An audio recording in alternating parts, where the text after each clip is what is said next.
A Widow and a Brave General. Chapter 1. Looking at a team of officers and soldiers, one by one, holding a long halberd in front of the wall. After repairing a few days, Lu Qing's face took on a ghastly expression. She has been here for a year, struggling for survival until now. She could eat flour steamed bun. She did not know how hard it would be, with own bean curd business getting well, having money to buy clothes and food. Maybe still I could let my son go to school, but suddenly the team of soldiers came over.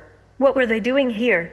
The leading officer, who lacked an incisor, said, "The Kinshow governor's order. Call up all widows to border for sergeant. Can go with the children." Li Ergu said, who often climbed her wall and wanted to sleep with her, get beaten badly, said, "Haha, they just want to grab you to military brothel." Lu Qing estimated the possibility of her defeating the sergeant of this team and realized that it was terribly slim.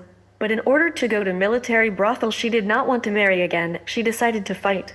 After the stone grinding, Lu Qing clenched a hatchet with full of gaps.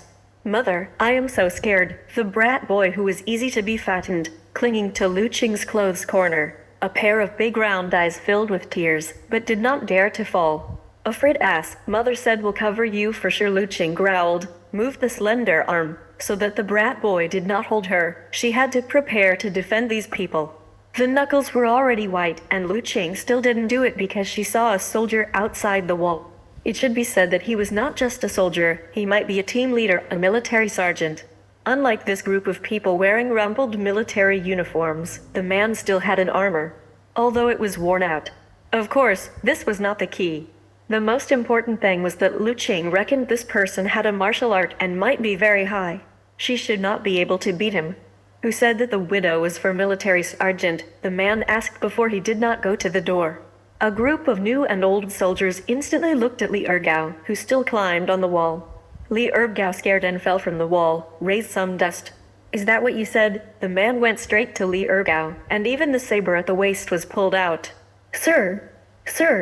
I just talked nonsense. Wanted to scare that young widow. Not really.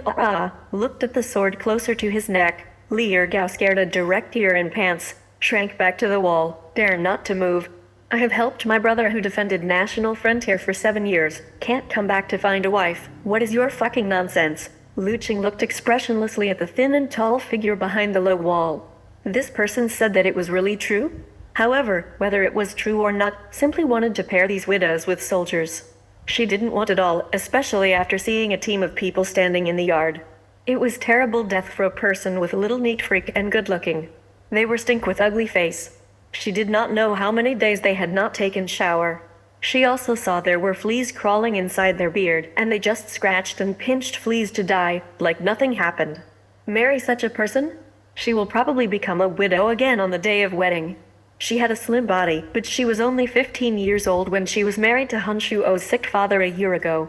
On the wedding night, the sick bridegroom just had a glance at her, then passed away happily, leaving a 5-year-old son to her with a tough life. "Are you Lu Qing?" "Get ready," he said. The man turned his head and held a letter of appointment with the official seal. Lu Qing saw the face under the helmet and found that her own salivary gland secretion accelerated.